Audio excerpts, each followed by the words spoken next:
கர்த்தருக்கு ஸ்தோத்திரம். இந்த நாளைக்கு தேவனுடைய வார்த்தை கொடுங்க. தேவன் கொடுத்த பெரிய கிருபைக்காக என் தேவனுக்கு நான் நன்றி சொல்றேன். இந்த நாளிலேயும் தேவனை கர்த்தர் பேசுகிற வார்த்தைக்காக தேவசமுத்திரம் சொல்லிப்போம். அன்பின் பரிசுத்த பிதாவே, இந்த வேலைக்காக நன்றி சொல்றேன். ஏசப்பா, பேசுவீங்க நல்ல பிதாவே, ஆவியானவர் சொன்னீரப்பா. ஆவியானவர் பேசுவீராக நாங்கள் ஜெபிக்கிறோம். உடைய கர்த்தர்களை தாழ்த்துகிறோம், வெறுமையாகிறோம். கர்த்தருடைய நாமத்தில் மகிமைப்படட்டும். இயேசுவின் நாமத்தினால ஜெபிக்கிறேன் நல்ல தகப்பனே. ஆமென் ஆமென். நீர் பேசும் ஆண்டவரே, நாங்கள் கேட்கிறோம். இயேசு கிறிஸ்துவின் நாமத்தினால ஜெபிக்கிறோம் நல்ல பிதாவே. ஆமென் ஆண்டவரே. ஸ்தோத்திரப்பா. இந்த நாளிலேயே நமக்கு எடுத்துக்கொள்ளப்பட்ட வசனம் என்ன கேட்டீங்கன்னா, வசனத்துல மத்தேயு 22ஆம் அதிகாரத்துல எத்தனை வசனம் கேட்டீங்கன்னா 9ஆம் வசனத்தை நம்ம பார்த்தோம்னா, ஆகையால் நீங்கள் வழிசந்திகளிலே போய் காணப்படுகிற யாவரையும் கல்யாணத்திற்கு அழைத்து கொண்டு வாருங்கள் என்றான். அந்த ஊழியர்கள் புறப்பட்டு வழியிலேயே போய் தாங்கள் கண்ட நல்லோர் பொல்லோர் யாவரையும் கூட்டிக் கொண்டு வந்தார்கள்.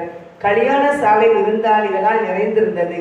விருந்தாளிகளை பார்க்கும்படி ராஜா உள்ளே பிரவேசித்த போது கல்யாண வஸ்திரம் தரித்திராத ஒரு மனுஷனை அங்கே கண்டு, சிநேகிதனே, நீ கல்யாண வஸ்திரம் இல்லாதவனாய் இங்கே எப்படி வந்தாய் என்று கேட்டான். அதற்கு அவன் பேசாமல் இருந்தான்.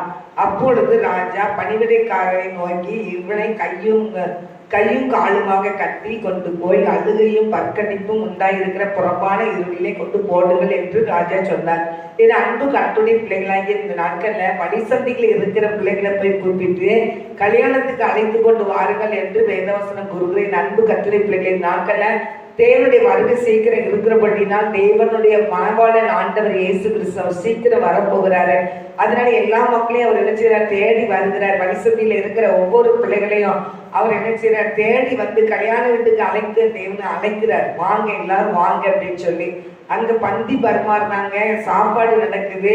நல்லோர் பொருளோர் எல்லாத்தையும் பார்த்தாசனம், நல்லோர் பொருளோர் எல்லாத்தையும் நினைச்சுறாங்க.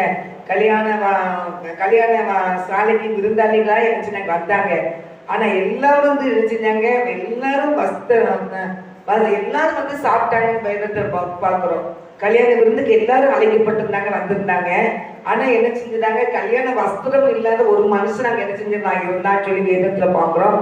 கல்யாண வஸ்திரம்னா ரட்சிப்பின் வஸ்திரம். அந்த ரட்சிப்பின் வஸ்திரத்தை இருந்தாதான் தேவனுடைய ராஜ்யத்துக்குள்ள போக முடியும். ஆனா இன்னைக்கு நிறைய பேர் நினைச்சாங்க அழைக்கப்பட்டிருக்கிறாங்க, எல்லாரும் நினைச்ச தெரிந்து கொள்ளப்பட்டிருக்கிறாங்க. ஆனால் என்ன செய்யறாங்க, கல்யாண வஸ்திரம் இல்லாதது நிறைய பேர் இருக்கிறாங்க. ஆனா வேத குருகள் அப்படி இல்லாதவங்கள புறம்பான இருள்களே நினைச்சிங்க தள்ளுங்க அப்படின்னு சொல்லி கையும் காலையும் கட்டி என்ன செஞ்சிருவாங்களா, உள்ள கொண்டு அங்க நினைச்சிடாங்களாம் போடுறாங்கன்னு சொல்லி வேதத்துல பாக்குறோம். தேவனுடைய பிள்ளைகளாக என்ன 13ஆம் வசனத்துல, அப்பொழுது ராஜா பணிவிடைக்காரரை நோக்கி, இவனை கையும் காலுமாக கட்டி கொண்டு அழுகை பற்கடிப்பும் உண்டாயிருக்கிற புறம்பான இருளிலே போடுங்கள் என்று வேதம் கூறுகிறது. 14ஆம் வசனம், அந்தபடியே அழைக்கப்பட்டவர்கள் அநேகர், தெரிந்து கொள்ளப்பட்டவர் சிலர் என்று வேதம் கூறுகிறது. அழைக்கப்பட்டவர் அநேகர் தான். எல்லாம் பெரிய பிள்ளைகளுக்கு ஏசப்பை பத்தி தெரியும். எல்லா பிள்ளைகளுமே ஏசப்பா வருவாங்க, ஏசு நல்லவர் சொல்லி பிரஜாதி மக்களுக்கு தெரியும், கட்டுடைய பிள்ளைகளுக்கும் தெரியும். ஆனா தெரிஞ்சிருந்தாலும் கூட இந்த நாளில அந்த கல்யாண வஸ்திரம் இல்லாம, அந்த ரட்சிப்பின் வஸ்திரம் இல்லாம நிறைய பிள்ளைகளுக்கு இருக்கிறத வேதத்துல பார்க்கணும். நிறைய பிள்ளைகள் இருக்காங்க கஷ்டம். பூமியில உலகத்துல பார்த்தா ரட்சிக்கப்பட்டிருக்கே சொல்றாங்க. ரட்சிக்கப்பட்டிருக்கே சொல்லுங்க. அந்த கல்யாண வஸ்திரம் இல்லாமல் எத்தனை பேரும் இருக்கிறாங்க. தெரிந்து கொள்ளப்பட்ட பிள்ளைகளா இருந்தாங்க கூட அந்த தேவனுடைய ரட்சிப்பின் வஸ்திரம் இல்லை. எங்கன்னா ஆண்டவர் அவங்க அதை எதிர்பார்க்கிறார். ரட்சிப்பின் வஸ்திரம் இருந்தாதான் ஒரு மனிதன் கர்த்தருக்குள் வந்தான்னா புது மனிதனா மாறுறானா.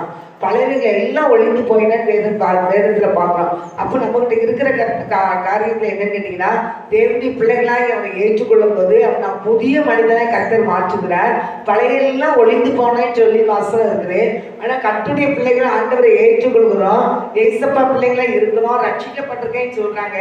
ஆனா என்ன செய்ய முடியல, பழையதை கழிந்து போட முடியல. பழையதை கழிந்து நினைச்சோம்ல, கலைந்து போட முடியாதபடி இருக்கிறாங்க. இன்னைக்கு என்னென்ன பேச்சு பேசுறாங்களோ அந்த பேச்சு முன்பாக என்ன பேசுனாங்களோ அதே தான் பேசுவாங்க. அது அந்த ரட்சிப்பின் வஸ்திரம் என்ன செய்யக்கூடாது, நமக்கு இருந்து அது விலகக்கூடாது. தேவ பிள்ளைகளை யாரா இருந்தாலும் இந்த உலகத்துல நம்ம இருக்கிறோம், நம்ம எல்லாராலும் பகைக்கப்படுவீங்கன்னு சொல்லி வசனம் போட்டிருக்கேன். கர்த்தருடைய பிள்ளைகளை எல்லாராலும் பகைக்கப்படுவோம். ஆனாலும் தேவனுக்கு பிரியமில்லாத காரியங்கள், பாவ இச்சைகள், குடி பழக்கங்கள், பீடி சிகரெட்டுகள், போதைகள், வஸ்துகள், கெட்ட வார்த்தைகள் பேசுறது, அடுத்தவங்களை பத்தி புறம் கூறுகிறது, அடுத்தவங்களை கேலி பண்றது, கிண்டல் பண்றது, அந்த கேலி அவங்க அப்படி பலவிதமான காரியங்கள், அடுத்த பொருளை அபகரிக்கணும்னு நினைக்கிறது. எல்லாம் நினைச்சுன்னா பழைய வஸ்திரங்கள், இந்த வஸ்திரங்களை கலைந்து போடாம இன்னைக்கு என்ன செய்றாங்க கேட்டா, இன்னைக்கு நான் ரட்சிக்கப்பட்டிருக்கேன்னு சொல்லிட்டு இருக்கிறாங்க. ஒரு ரட்சிக்கப்பட்டிருக்கேன்னு சொன்ன பிள்ளைங்க, இந்த ரட்சிக்கப்பட்ட அந்த அனுபவம் எப்படின்னா, தேவனுக்கு பயந்து வழியெல்லாம் அவருடைய நினைத்து கொண்டு அவருக்கு பின் செல்லணும். நம்ம ஆண்டவர் எப்படி நடந்து வந்தார், அப்படி அவர் ஏசப்பா எப்படி கடந்து போனார் அப்படிங்கிற பார்த்து அவரை போல நினைச்சணும், பின்பாக அடர்ந்து போகணும்.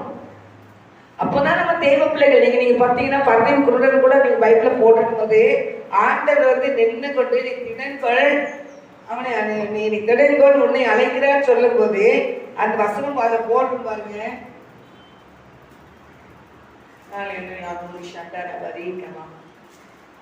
இயேசு நின்று அவனை அழைத்தான், அழைத்து வர சொன்னார். அவன் அந்த குருடனை அழைத்து திடன்கொள் எழுந்து உன்னை அழைக்கிறார் என்று சொல்லும் போது உடனே அவன் தன் மேல் வஸ்திரங்களை எரிந்து விட்டு எழுந்து இயேசுவின் இடத்தை ஓடி வந்தான். மேல் வஸ்திரம் என்ன, பிச்சை எடுக்கிற ஒரு வஸ்திரம், அந்த வஸ்திரம் போட்டிருந்தான். கிழிஞ்ச வஸ்திரம், பழைய வஸ்திரம், துவைக்காம இருக்கும், அழுக்கா அப்படி போட்டோன்னா பிச்சை போடுவாங்க. அதனால அந்த வஸ்திரம் இனிமே ஏசப்பா சந்திச்ச பிறகு இந்த அழுக்கு வஸ்திரம் எனக்கு வேண்டாம், இந்த கிழிஞ்ச வஸ்திரம் எனக்கு வேண்டாம், இந்த பழைய வஸ்திரம் எனக்கு வேண்டாம்னு சொல்லி தூக்கி கலத்தி தூக்கி வீசலான்னு சொல்லி வேதத்துல பார்க்கிறோம். இது அன்பு தேவ பிள்ளைய அவன் பிச்சை எடுத்துக்கிட்டு இருந்தாங்க. இயேசுவை அறிந்த பிறகு இனிமே இந்த பிச்சை எடுக்கிற தொழில் எனக்கு வேண்டாம்னு சொல்லி வெளியே வந்தான்னு சொல்லி வேதத்துல பாக்குறோம். அது வேண்டாம். அப்ப என்ன சொன்னா 50 உடனே அவன் தன் மேல் வஸ்திரங்களை தெரிந்து விட்டு எழுந்து இயேசுவின் இடத்தை வந்தான். இயேசு அவனை நோக்கி, நான் உனக்கு என்ன செய்ய வேண்டும் என்கிறாய் என்றார். அதற்கு அந்த குருடன், ஆண்டவரே நான் பார்வையிட வேண்டும் என்றான். இயேசு அவனை நோக்கி, நீ போகலாம், உன் விசுவாசம் உன்னை ரட்சித்தது என்றார். உடனே அவன் பார்வையடைந்து வழியிலே இயேசுவுக்கு பின் சென்றான். அப்ப இயேசுவுக்கு பின் செல்லும் போது இந்த அழுக்கு வஸ்திரத்தை போட்டு பின் செல்ல முடியுமா? ஏசப்பாவே ராஜாதி ராஜா. ஏசப்பா தேடுகிற பிள்ளைகள் ஒரு நன்மையும் குறைபடாது. ஏசப்பா தேடுகிற பிள்ளைகளை குறைகள் எல்லாம் நிறைவாகிற தேவன். ஏசப்பா தேடுற பிள்ளைகளுக்கு யோசிப்பு பல வர்ணமான ட்ரெஸ் ஆண்டர் கொடுத்து அவங்க அப்பா கொடுத்து அலங்கரித்தாரு. இளைய குமாரன் கெட்ட குமாரன் சொல்லி பார்க்கிறோம். அதுல பாவ பழக்கத்திலிருந்து வெளியே வரும்போது அவங்க அப்பா புதிய வஸ்திரங்களை கொடுக்குறாரு. அப்போ அந்த புதிய வஸ்திரங்களை போடுறதுதான் கட்டளை பிள்ளைகளை ஆண்டவங்க வாஞ்சியப்படணும். ஏசப்பா பின்னால வர்றவங்களுக்கு ஆண்டவர் அப்படிப்பட்ட ஆசீர்வாதத்தை கொடுக்கறதுனால தான் அந்த பர்த்தினுக்குள்ள நினைச்சதுன்னா மேல இருக்கிற இந்த கிழிஞ்ச வஸ்திரங்களை கலத்தி தூர போட்டான்னு வேதத்துல பார்க்கணும். ஏசப்பாவுக்கு பின் சென்றான்னு வேதத்துல பார்க்கணும். அப்ப என் அன்பு தேவ பிள்ளைய ஏசப்பாவை பின் செல்லணும். ஏசப்பா பின் செல்லும் போதுதான் நம்ம வந்து ஆசீர்வதிக்கப்பட்ட பிள்ளைகள். அப்ப ஏசப்பா பின் செல்ல வேண்டும். அந்த பழைய வஸ்திரங்களை கலத்தி தூர போடணும்.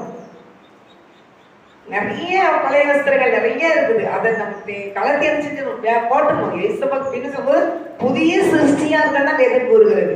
அந்த புதிய சிருஷ்டியை நம்ம நினைச்சு பெற்றுக்கொள்ளணும். நான் கத்துரிப்பை யாரா இருந்தாலும் சரிதான். நம்ம கல்யாண வீட்டுக்கு ஆயத்தமாகிட்டு இருக்கிறோம். மணவாளன் வரப்போகிறார் சீக்கிரமா. அவர் வந்து நினைச்சாரு அழைக்கப்பட்டவர் அநேகர் இருந்தாலும் தெரிந்து கொள்ளப்பட்ட பிள்ளைகளை அவர் நினைச்சாரு தெரிந்தெடுத்து அவர் கூட்டிட்டு போவார். அவர் தெரிந்து கொள்ளப்பட்ட பிள்ளைங்க என்ன செய்யணும்னா அந்த பழைய வஸ்திரங்கள் எடுத்து கொடுக்க கூடாது. அந்த அடுத்தவங்களை பத்தி முன்னு பேசுறது, அடுத்தவங்களை பத்தி குறை பேசுறது, அடுத்தவங்க பொருளை அபகரிக்கிறது, அடுத்தவங்க சொத்தை அபகரிக்கிறது, இதெல்லாம் பழைய வஸ்திரங்கள் கலத்தித்தோர் பண்ணணும். நமக்கு தேவநாயகத்தை உங்களே என்னையும் ஆசீர்வதிக்கும் போது எல்லா ஆசீர்வாதத்திலும் நம்மளே நினைச்சோம் நிறைவாக்கி தருவார். அதனால நீங்க பாத்தீங்கன்னா யாரோ என்ன கர்த்தருக்கு பயந்து என்ன செய்யணும், நடக்கணும். ஆண்டு பயந்து நடக்கணும். ஆண்டு பயப்படாம மாம்சத்திட்டு நடக்கிறாங்க. அவங்களுக்கு வேதனைகள் பின்பற்றும், அவங்க சாபம் பின்பற்றும். நீங்க வந்து இங்க பாத்தீங்கன்னா இந்த தாவீது ராஜா நீங்க பார்க்கும்போது உரியாவின் மனைவி மேல அவன் ஆசைப்பட்டான். அவன் அந்த பாவைச்சே அவன் நிறைவேற்றினான். கடைசி அதிவீத்தம் உரியாவை செஞ்சான். கொலை செய்யறதுக்கு கூட சீட்டெழுதி கொடுத்து கொலை செய்ய வச்சான். ஆனா பாருங்க, கொலை செய்யறதுக்கு இருப்பாங்க அவனுடைய மனைவியே எடுத்து கல்யாணத்தை முடிச்சான். கல்யாணம் முடிச்ச பிறகு திருப்பி எடுச்சுனா அவங்க அவங்க எதுவுமே கண்டுக்கிடல. ஆனா ஆண்டவர் ஒரு தீர்க்கதரிசி அனுப்புறார். நீ செய்த பாவம் இல்லையா, ஒரு ஏழை வீட்டுல ஒரு ஆட்டுக்குட்டி இருந்துச்சு, அவன் மடியில போட்டு வளர்த்தான். நீ அதையே ஐஸ்வரனுக்கு நிறைய ஆடுகள் எல்லாம் இருக்குது, மிருகச்சின்னு இருக்கு. ஆனா அவளும் இருந்த போதிலும் அந்த ஏழை மடியில கிடக்குற அந்த ஆட்டுக்குட்டியை நீ எதிர்த்தியே இது என்ன அப்படின்னு சொல்லி இதே இது ஒன்றே நிலைமை உன் பிள்ளைங்களுக்கு வரும். நீ மறைவா செய்ததை உன் பிள்ளைங்க வெட்டு வெளிச்சத்துல செய்வாங்கன்னு சொல்லி அந்த தீர்க்கதரிசி சொல்லிட்டாரு. ஏசை தீர்க்கதரிசி சொல்லிட்டாரு. அப்ப தகவல் செய்யற தவற அந்த பிள்ளைகள் செய்யணும்னு சொல்லி அங்க சொல்றோம். நீ மறைமுகமா செஞ்ச உன் பிள்ளைகள் வெட்ட வழியில செய்வாங்க. அப்படியே அப்படி நடந்துச்சு. அப்புறம் அந்த செய்து இந்த பாவத்துக்கு பின்பாக அவனுக்கு அந்த உரியவன் மனைவி கல்யாணத்துக்கு போது திரும்பி குழந்தை பெற்று எடுக்கிறாங்க. ஆனா அந்த குழந்தை வியாதிப்பட்டு கிடக்கும் போது அவர் இந்த உபவாசம் போட்டு அழுது ஜெபிக்கிறாரு. ஒரு வாரம் உபவாசம் போட்டு ஜெபிக்கிறாரு. ஆனா குழந்தை ஜெபத்துல பிழைக்கல, இறந்துட்டு. தேவனுடைய கோபம் அவன் பற்றி இருந்தது. அவன் செய்த தவிர அந்த தீர்க்கதரிசிகளை கண்டித்து உணர்த்தி கடைசியில இப்படி ஒரு அந்த சின்ன குழந்தை மறிக்கிற சூழ்நிலை வந்துட்டு. அப்ப பிள்ளைங்களும் சாபத்துக்குள்ள போயிட்டாங்க. அதனால தேவ பிள்ளைகளை யாரா இருந்தாலும் சரிதான், எந்த காரியமா இருந்தாலும் ரொம்ப ஜாக்கிரதையா இருக்கணும். ஏன்னா ஆண்டவர் பரிசுத்தம் உள்ள தேவன். அதே தாவீது ராஜாவை ஆண்டவர் சொன்னாரு, அவன் என் இருதயத்துக்கு ஏற்றவேன்னு சொன்னார்.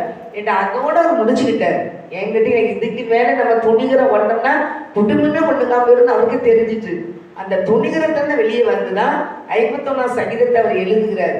நான் என்னுடைய ஈசோப்பினாலே இதை சுத்திக்கிறேன் ஆண்டவரே, நீ நொறுக்கின எலும்புக்கு கழிவுற பண்ண மாட்டவரே, ஆண்டவரே இந்த சமூகத்தை விட்டு எனக்கு தள்ளாமே ஆண்டவரே, இந்த ரட்சிப்பின் சந்தோஷம் எனக்கு திரும்ப தாரும் ஆண்டவரே, உற்சாகமான ஆவியனை தாங்குடி செய்யும் ஐயா அன்னு சொல்லி ஆண்ட நொறுங்குண்ட இருதயங்களை புறக்கணிக்க மாட்டேன் சொல்லி அந்த 51ஆம் சங்கீதத்தை என்ன செய்யறாரு, அவர் எழுதுறாரு.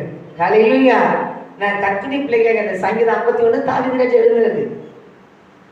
எங்களுக்கு அல்லாதது எங்களுக்கு அல்ல, உங்க நாம வைக்கப்படணும். புரட்சாதிகளுக்கு உங்களுக்கு தேவன் எங்கேன்னு கேட்டுறாங்க ஆண்டவரே, என்ன இதுல இருந்து வெளியே கொண்டு வந்துடும் சொல்லி 51 தொடக்கத்துல தான் கொண்டு வந்து பேசுவார் அந்த சங்கீதம்.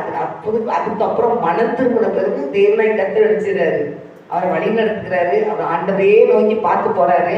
ஆனால் செய்த தப்பின் நிமித்தம் பிள்ளைகள் தண்டனைக்குள்ள போனாங்க.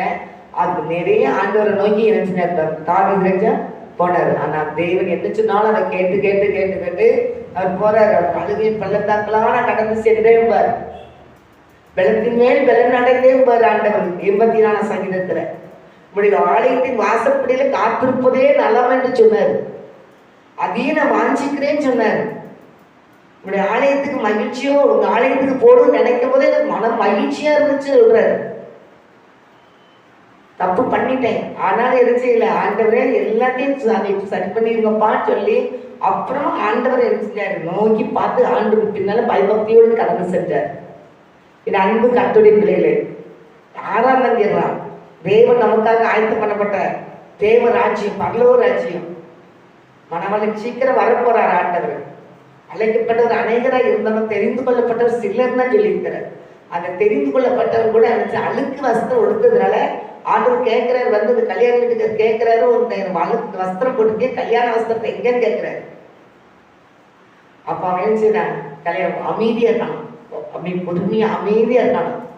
உடனே அங்க இருக்கிறவங்க வந்து கையும் காலையும் கட்டி அந்த அழுகையை நிறைந்த அந்த புறப்பான இடத்துல நினைச்சீங்க, இவனை கொண்டு போட்டுருங்கன்னு சொல்லி நரகத்துக்கு போட சொல்றாரு. அல்லேலூயா. அந்த வசனம் பார்த்தீங்கன்னா 13ஆம் வசனம். அப்பொழுது ராஜா, மத்தேயு 22ஆம் அதிகாரம் 13ஆம் வசனம். அப்பொழுது ராஜா பணிவிடைக்காரரை நோக்கி, இவனை கையும் காலையும் கட்டி கொண்டு போய் அழுகையும் கற்கடிப்பும் உண்டாயிருக்கிற புறப்பான இருளிலே கொண்டு போடுங்க. அழைக்கப்பட்டவர் அநேகர், தெரிந்து கொள்ளப்பட்டவர் சிலர் தான்.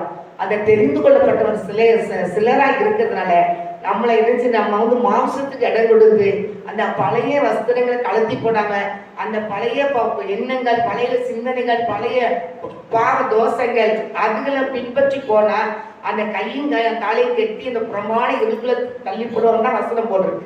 இது அன்பு கர்த்தருடைய பிள்ளைகள், நீங்க ஆண்டவர் ஏற்றுக்கொண்டது உண்மையானால், நீங்க ரட்சிக்கப்பட்டது உண்மையானால் நீங்க என்ன செய்யுங்க, பழைய வஸ்திரங்களை கலத்தி போடுங்க, புதிய வஸ்திரங்களை போடுங்க. பழையவெல்லாம் ஒளிந்து போன எல்லாம் புதியதாங்க ஆனது. ஆண்டவர் பின்பற்ற புதிய சிருஷ்டியா நீங்க இருக்கிறீங்க. கர்த்தருடைய பிள்ளைங்க பத்திக்கு பொருளை நினைச்சு பழைய வஸ்திரங்களை நினைச்சுங்க கலத்தி தூர போட்டான். ஆனா தாவீது ராஜா என்ன செய்றாரு, அவர் பின் அந்த செய்த தவறை உணர்ந்து ஆண்டவர் சொல்லிட்டாரு, அந்த சின்ன பிள்ளைங்க எனக்கு பிள்ளைகளும் இந்த பாவத்தை செய்வாங்க, தீர்க்கதரிசி சொல்லியாச்சு, அதுக்கு மாற்று கருத்தே இல்லை. ஆனாலும் இனிமே நான் பாவம் செஞ்சிடக்கூடாது ஆண்டவரே, குடும்பம் அழிஞ்சிடக்கூடாதுன்னு அவர் பாவ அறிக்கை செய்து தேவனுக்கு பயந்து நடக்க ஆரம்பிச்சாரு. கர்த்தருடைய ஆலயத்தை அதிகமா நேசிச்சாரு. அழுகையின் பள்ளத்தாக்க கடந்து சென்றாரு. பலத்தின் மேல் பலன் அடைந்தாரு. என் அன்பு தேவ பிள்ளைய, கர்த்தரை தேடுகிறவர்களுக்கு ஒரு நன்மை குறைப்படாதுன்னு சொன்னாரு. கர்த்தரின் மேய்ப்பலா இருக்கிற நான் தாட்சி அடையணும்னு சொன்னார். நான் தேவ பிள்ளை யாரா இருந்தாலும் ஆண்டவர் பயந்து நடங்க. தெரிந்து கொள்ளப்பட்ட பிள்ளைகளா இருங்க. நீங்க அழைக்கப்பட்டவர்களா இருக்காதீங்க. எங்கட எல்லா பிள்ளைகளையும் அழைக்கிறார். ஆனா அழைக்கப்பட்டவங்க எல்லாரும் நினைச்சுறாங்க உலகத்துக்குள்ள இருக்கிற மாதிரி தான் இருக்கிறாங்க. ஆனா எனக்கு தெரிந்து கொள்ளப்பட்ட பிள்ளைகளா இருந்து பழைய வஸ்திரங்களை கலந்து தூரம் போட்டுட்டு ஆண்டவருடைய ரட்சிப்பின் வஸ்திரத்தை போட்டுக்கன்னு சொல்லி தேவனுக்கு பயந்து நீங்க நடங்க. ஒவ்வொரு காரியத்திலையும் அவர் பயந்து நடக்கும் போது, ஒவ்வொரு காரியத்திலையும் கர்த்தரை பார்த்து கொண்டு இருக்கிறார் என்ற உணர்வுல இருக்கும் போது, தேவ பிள்ளைகளை உங்களை யாரும் ஒண்ணும் பண்ண முடியாது. சாத்தானும் ஒண்ணும் பண்ண முடியாது. அவளை போடுவான். சாத்தானுக்கு நேரம் போகாது, பிசாசுக்கு நேரம் போகாது. அவன் எங்க சுத்தி திரியறதான வசனம் போட்டிருக்குது. அவன் என்ன செய்ய கட்சிக்கிற சிங்கத்தை போல யாரை விழுங்கலாமோன்னு சுத்தி அலைவானான்.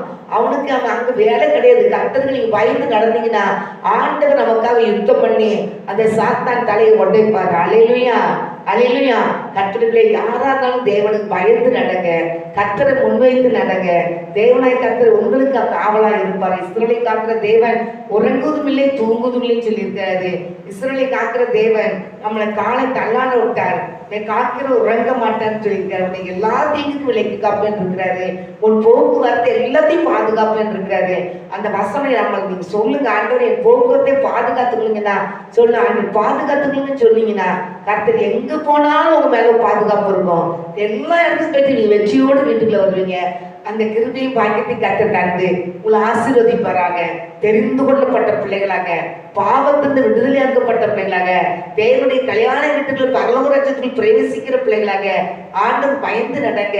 தேவன் பார்த்து கொண்டு இருக்கிறார் என்ற ஒரு பையன் கர்த்தருடைய பேரில் இருக்கும்போது கர்த்தராகிய நம்ம வழி நடத்துகிற தேவன் நம்மளோடு கூட இருந்து வழியெல்லாம் கர்த்தருடைய தூதர்களுக்கு அனுப்பி நம்மளை பாதுகாப்பார். கடைசி வரைக்கும் அவங்களை நம்மளை வழி நடத்துவார். அதனால வேதம் சொல்லுது, யோவான்ல போட்டு 14ஆம் அதிகாரம், உங்கள் இருந்தை கலங்காது இருப்பதாக தேவனிடத்தில் விசுவாசமா இருக்க, என்னிடத்திலும் விசுவாசமா இருக்குன்னு சொல்லி இயேசு சொல்லிட்டாங்க. தேவனிடத்தில் விசுவாசம் யாரும் விட்டுறாங்க, பிடிச்சுக்கோங்க. என்கிட்டயும் விசுவாசமா இருக்குன்னு இயேசப்பா சொல்லிட்டாங்க. அவர் தான் நான் வழி, நான் சத்தியம், நான் ஜீவன், என்ன இல்லாமல் ஒருவனும் பிதாவிடத்தில் வரான்னு சொல்லியிருக்கிறார். இயேசுவை இறுக பற்றி கொடுங்க. அவர் என்னென்ன காரியத்துல செய்தாரோ அதை நீங்க மட்டும் உங்களால முடிஞ்ச அளவுல செய்யுங்க. உலகத்தை பார்க்காதீங்க, கர்த்தரை நோக்கி பாருங்க. கர்த்தர் உங்களுக்கு பெரிய காரியங்களை செய்வார். உங்க குறைகள் எல்லாத்தையும் கர்த்தர் நிறைவாக்கி தருவார். அந்த பிள்ளைகளை கண்டுபிடிச்சு சொல்லிப்போம். பரிசுத்த பிதாவே இந்த வேலைக்காக நன்றிப்பா. இந்த ஜெபங்களை தந்த தேவனுக்கு கோடி கோடி நன்றி சிந்திரிசப்பா. தொடர்ந்து பொறுப்பெடுத்து நடத்துங்க. செய்தி நீர் ஆசீர்வதித்து கொடுத்ததுக்காக நன்றிப்பா. எல்லா பிள்ளைகளும் புது சிருஷ்டியா இருக்கட்டும் ஐயா. பழையதெல்லாம் கழிந்து போகட்டியா. அழைக்கப்பட்ட வரிசையில் நிக்காதபடி தெரிந்து கொள்ளப்பட்ட வரிசையில் நிக்கட்டும் அப்பா. கர்த்தர் அப்படியே நீ செய்யுமாண்டவரை. தெரிந்து கொள்ளப்பட்ட பிள்ளைகளாக அழுக்கு வஸ்திரங்களை கொடுக்காதவருடைய புதிய வஸ்திரங்களை கொடுத்து, ரட்சிப்பின் வஸ்திரங்களை கொடுத்து என் கர்த்தரை பயபக்தியோடு பின்தொடர்ந்த பிள்ளைகளாக நீங்க ஆசீர்வதிக்க வேண்டுமா நான் ஜெபிக்கிறேன். என்னை தாழ்த்துக்கிறேன், நீ பெருமையாக்குறேன். இயேசு கிறிஸ்துவின் நாமத்தினால ஜெபிக்கிறேன் நல்ல பிதாவே, ஆமென், ஆமென். நாத்துமாவே கர்த்தரை சோத்ரே, உலகமே நாமத்தை சோத்ரே. நாத்துமாவே கர்த்தரை சோத்ரே, கர்த்தர் செய்த சகல உபகாரங்களையும் மறவாதே. ஆமென், ஆமென், ஆமென். கர்த்தரை ஆசீர்வதிப்பாராக. ஆமென்.